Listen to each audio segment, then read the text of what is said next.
Di Hadramut di Yaman begitu juga nih saudara. Bahkan ada kuburan Nabi Hud diziarahin tuh di bulan Sya'ban. Nabi Allah Hud diziarahin di bulan Sya'ban. Penduduk negara Yaman itu menziarahi Nabi Allah Hud alaihissalam.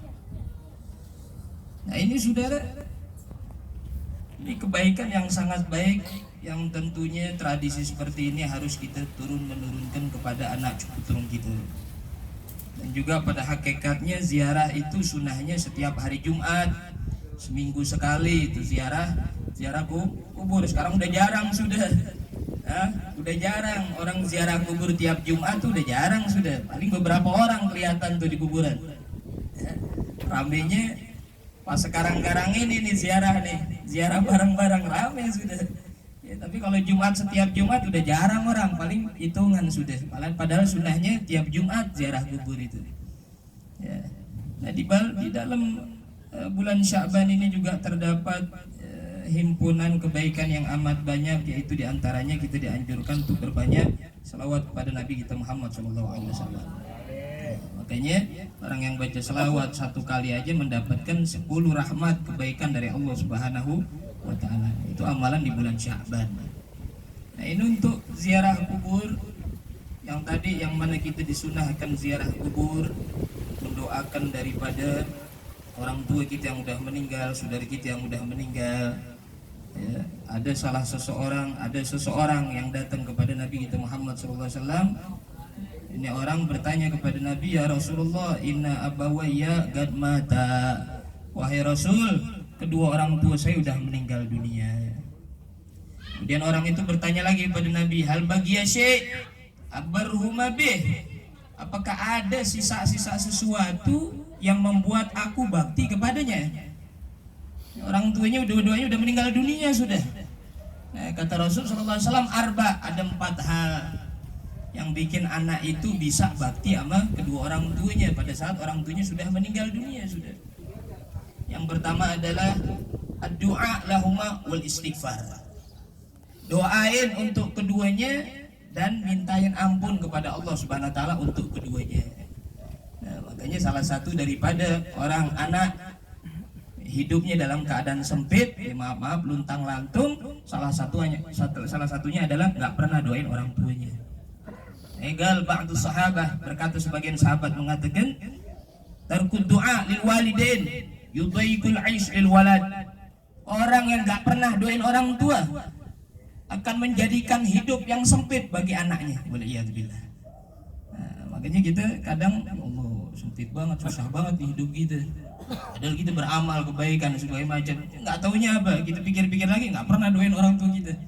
Nah, orang tua kita masih hidup, orang tua kita udah meninggal, nggak pernah kita doain. Itu bikin sempit daripada kehidupan seorang anak. Nah, kemudian yang kedua kata Nabi kita Muhammad SAW, wa infadhu ahdihima. Ya, dia tunaikan daripada janji-janji kedua orang tuanya. Orang tuanya punya utang piutang, orang tuanya punya janji sama orang, ditunaikan tuh sama anaknya, sama keluarga sanak familinya. Nah, kemudian yang ketiga adalah wabirru asdigaihima, berbuat baik kepada teman-teman orang tuanya. Orang tuanya punya teman, ya berbuat baik sama temannya. Ada saudaranya yang ngunjungin, biasa lebaran kunjungin lagi. Kadang kan kita enggak, saudara. Orang tua kita udah meninggal, putus sudah. Biasa orang tua kita ngajak kemana nih? Oh saudara kita dikenalin, saudara kita dikenalin tuh, kita kunjungin lebaran. Orang tua nggak ada, ya putus sudah. Ada juga yang begitu, mudah-mudahan di sini nggak ada yang begitu. Jadi disambung lagi.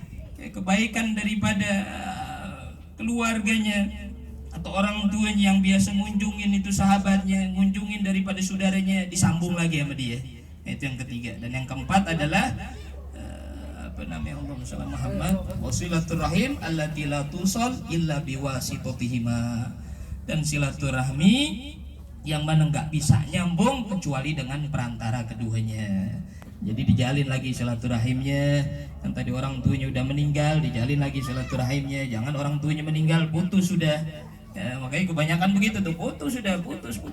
Biasanya orang tua tuh ngajarin anaknya ya untuk bisa silaturahim lagi, ngenalin lagi saudaranya dan lain sebagainya.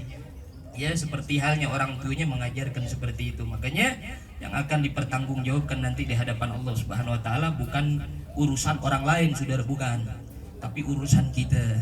Bagaimana kita kepada anak-anak kita, apa yang kita ajarkan buat anak-anak kita. Ya, makanya kata Nabi kita Muhammad sallallahu alaihi wasallam, al-qayyis mandana nafsahu wa amila lima ba'dal maut. Kata Rasul sallallahu alaihi wasallam, orang yang cerdas. Ini orang cerdas secara spiritual. Ya kalau cerdas aja namanya bahasa Arabnya zakiyun nih, banyak anak santri nih. Orang cerdas saya bahasa Arabnya zakiyun, zaki. Ini orang zaki, cerdas nih dia. Kalau lagi ngapal suruh ngapal kitab, ya, matan kitab dan sebagainya, faham, cerdas, cepat hafalnya.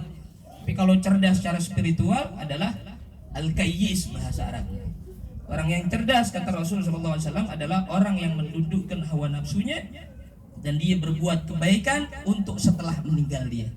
Tuh saudara, orang yang cerdas menurut Rasul sallallahu alaihi wasallam adalah orang yang bisa menundukkan hawa nafsunya dan dia berbuat kebaikan untuk setelah meninggalnya, kata Nabi kita Muhammad sallallahu alaihi wasallam. Mudah-mudahan ziarah kita dikabuli Allah Subhanahu wa taala, apa yang kita bacakan diterima oleh Allah Subhanahu wa taala dan menjadikan ahli kubur khususnya di kubur ini menjadi kegembiraan untuk mereka, cahaya di dalam kuburnya untuk mereka, dan mudah-mudahan Allah Subhanahu wa taala jadikan kuburnya raudhah min riyadil jannah, raudhah min riyadil jannah, amin amin ya rabbal alamin. Ala hadhihi wa kullinatun salihah ila hadratin Nabi Muhammad sallallahu alaihi wasallam. Al-Fatihah. Bismillahirrahmanirrahim.